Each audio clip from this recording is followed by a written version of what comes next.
Eh bien, aujourd'hui, on va parler de Noël.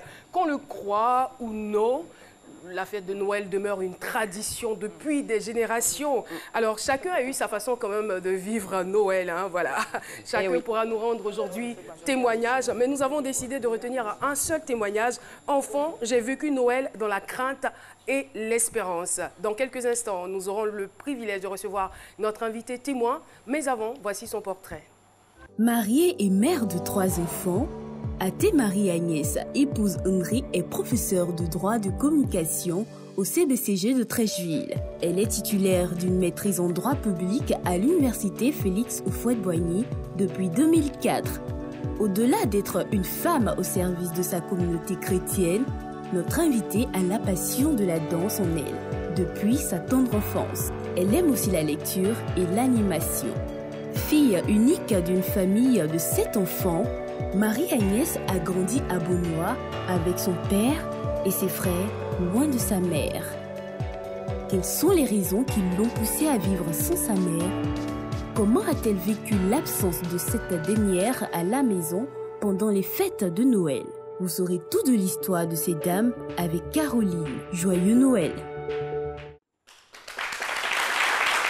Merci beaucoup Marie-Ange Émième.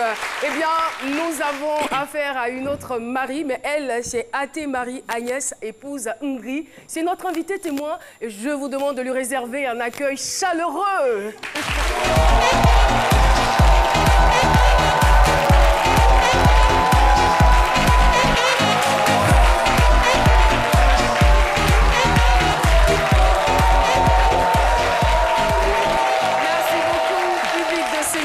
Enfant, j'ai vécu Noël dans la crainte et l'espérance. Bonjour et bienvenue sur notre plateau. Merci beaucoup, merci public de vous rasseoir.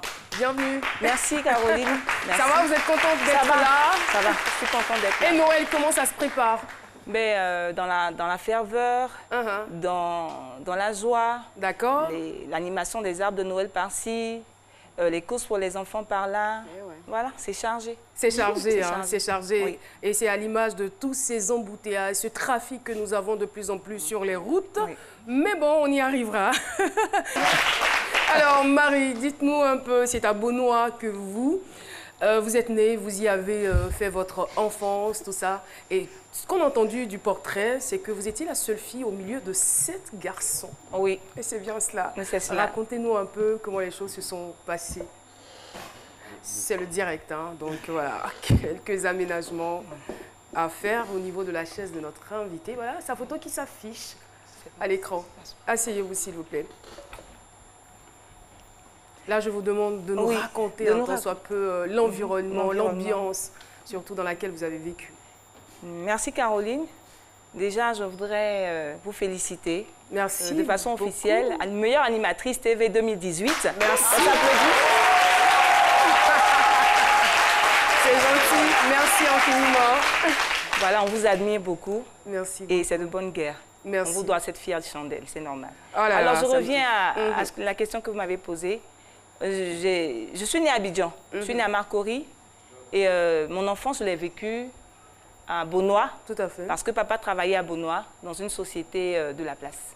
Voilà, donc j'ai commencé la maternelle jusqu'en classe de 3e. Et c'est après qu'on s'est séparés pour que je puisse rejoindre maman.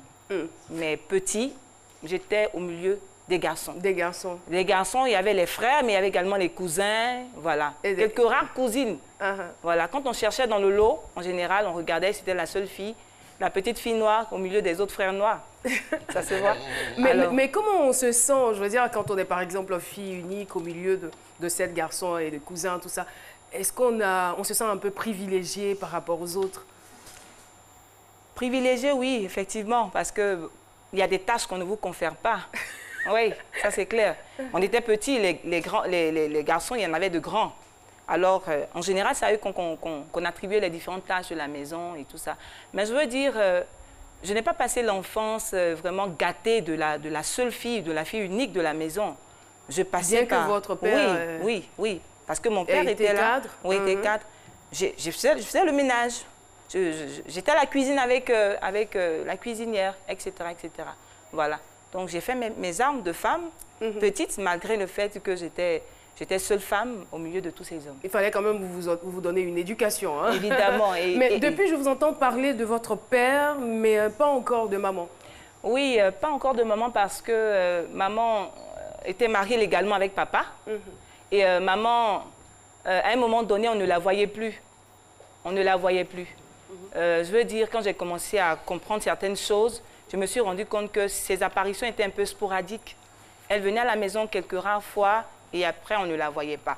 Donc, c'est clair qu'on est en train de parler de Noël. À Noël, ça devenait un peu comme un mythe de la voir et de la voir à nos côtés. Voilà. Maman n'a pas tout le temps vécu avec papa parce qu'elle était en activité aussi à Abidjan. Donc, le travail avec ses contraintes, ça faisait qu'elle ne pouvait pas être là à nos côtés à tout moment. C'était pas une séparation, hein. C'était juste qu'elle y était à cause de ses activités. En tout cas, dans un premier temps. Ça cachait, après vous allez découvrir. Certainement, parce que c'est vrai qu'on était enfants, mais on entendait certaines conversations de grandes personnes. Et moi, je me suis mise dans la situation de la personne qui n'a jamais voulu porter de jugement accusateur, ni par rapport à celui-là ou par rapport à celle-là. C'est mon père, je l'aime, c'est ma mère, je l'aime. Et j'ai prié fort dans mon cœur toutes les fois pour qu'on revienne tous ensemble, même si ça n'a pas pu être possible. Est-ce que c'est ce qui est à la base de ce sentiment ambivalent que vous expliquez un peu? Noël, je l'ai vécu dans la crainte et l'espérance. C'est cela même. C'est cela. Parce qu'en fait, à Noël, maman n'était pas là. Et il faut dire que papa, c'est l'homme. La manière dont l'homme vit la relation avec les enfants, l'autorité, l'affectivité. L'autorité, l'affectivité, il le faisait en tant que père. Mais le côté maternel de la chose, la situation, on avait besoin de la maman à ses côtés, ça, je n'avais pas eu l'occasion de le vivre. En tout cas, je ne m'en rappelle pas. Je ne m'en rappelle pas. Et donc, c'est ça qui faisait un peu le petit pincement au cœur. J'étais tout le temps en train d'écrire une lettre à maman. Bonjour maman, c'est ta fille Marie-Agnès. J'ai bien travaillé en classe. J'ai été telième, deuxième, troisième. Vous étiez brillante? Oui. Ça se sent? Oui. Et ça a duré combien de temps? Oui, jusqu'à mes 10, 11 ans. Hein. 10, 11 ans. À partir de 12 ans déjà, c'était la classe de 6e, donc on n'était plus vraiment enfant, mais ça a duré toute cette période-là. Mais qu'est-ce que ce sentiment-là a provoqué en vous? Je veux dire, le fait de pouvoir écrire chaque fois des lettres à maman et de ne pas avoir de suite? Ben, les suites, il y en avait, mais pas à la hauteur de mes attentes. C'était quoi vos attentes? J'avais envie que maman soit là avec papa, avec mes frères, tout le monde ensemble, qu'on mange ensemble, qu'on passe la fête ensemble, qu'on aille à l'église ensemble. Ne me faites pas couler les larmes. Mais c'est ça, c'est vrai, c'est ce que je voulais. En fait, l'amour de la famille, la présence de tout le monde, les enfants, les parents, ensemble. Et puis le couronnement, c'est le cadeau, la poupée, parce que c'est ce qu'on a toujours espéré en tant qu'enfant. On a vu à la télévision, les dessins animés, hein, les poupées, tout ce qu'on recevait en cadeau, et toutes les petites émissions qui parlaient de Noël. On était rêveurs, on était rêveurs.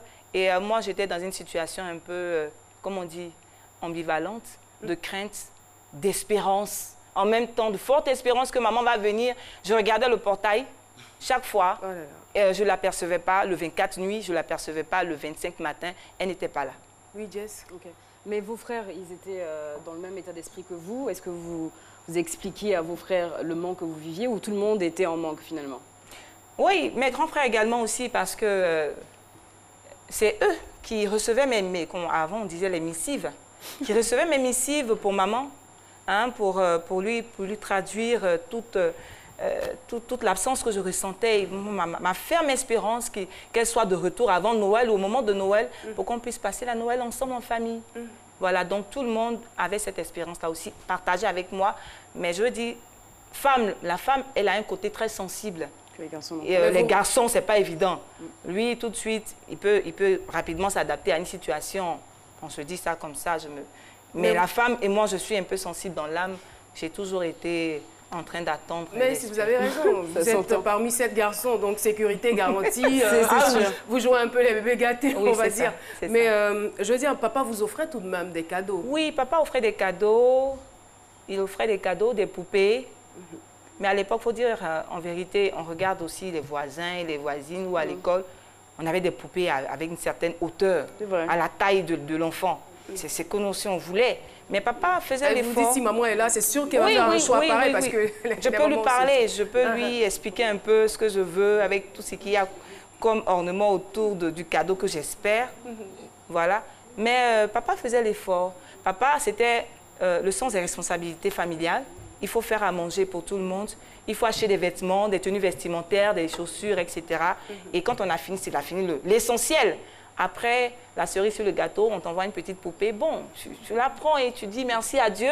Parce que c'est déjà l'effort, je vais dire, le plus grand, voilà, que le père a fait pour sa fille. Et après, à côté aussi, maman qui reçoit les lettres, elle réagit.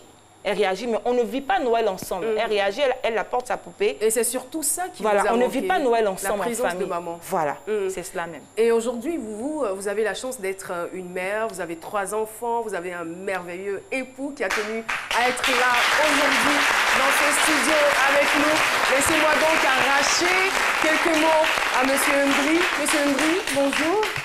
Bonjour. Bienvenue sur notre plateau. Merci. Vous êtes là avec les enfants. Voilà, c'est bien. Alors, dites-nous, comment est-ce que vous vivez Noël à la maison? Alors, en tant que père, on fait tous les efforts pour satisfaire et combler les enfants. Et puis, avec ma merveilleuse épouse... Ok. Le sourire qui finit pas là. Je pense que les applaudissements sont un peu trop faibles pour ce qu'on vient de voir.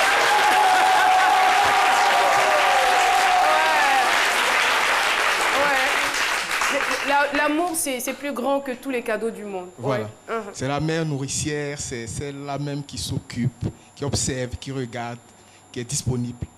Je t'aime, chérie.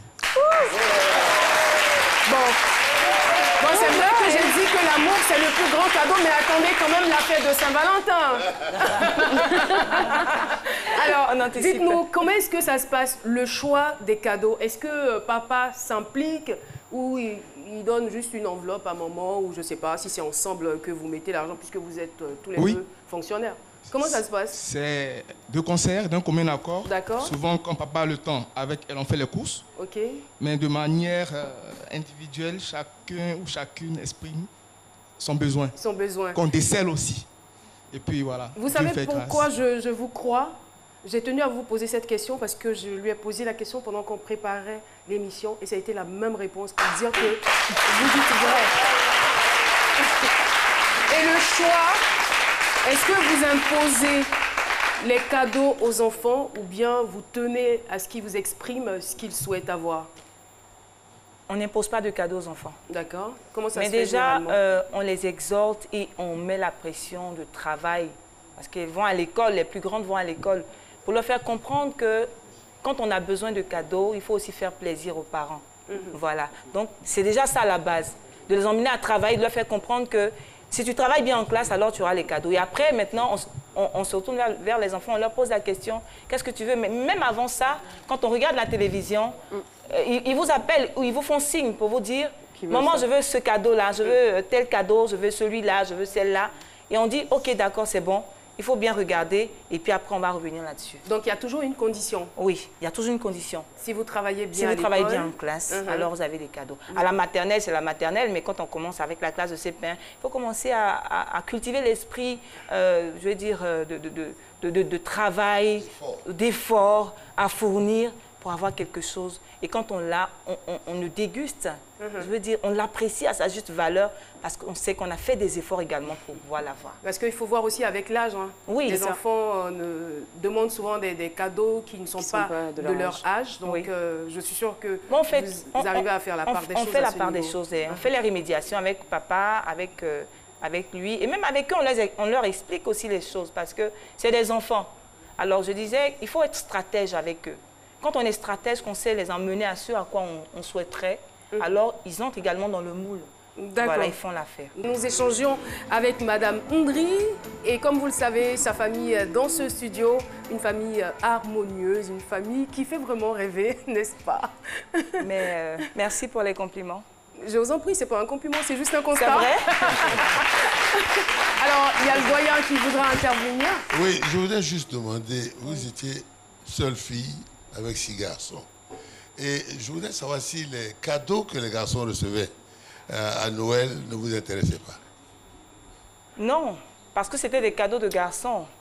À l'époque, c'était les bonhommes de guerre, là, tout petits. Je ne sais pas si quelqu'un qui fait, voilà, vert comme ça, tout petit, qui déplaçait comme il voulait par rapport aux films de guerre qu'on a l'habitude de voir quand on était enfant. Non, je n'enviais pas ces cadeaux-là. C'était les poupées. Oui, c'était les poupées. Je pose la question parce que généralement, les filles qui sont dans cet environnement-là font beaucoup les jeux d'hommes. Oui, elles sont influencées, ouais, c'est clair. C'est par rapport à ça que je pose la question. Non, mais plutôt les petits frères jouaient avec moi, avec la poupée. On faisait voilà. papa et maman. Hein, papa et maman, on habille la poupée, on la déshabille, on la lave, on la fait manger. Hein, on se promène avec elle, on parle, on lui donne même un prénom.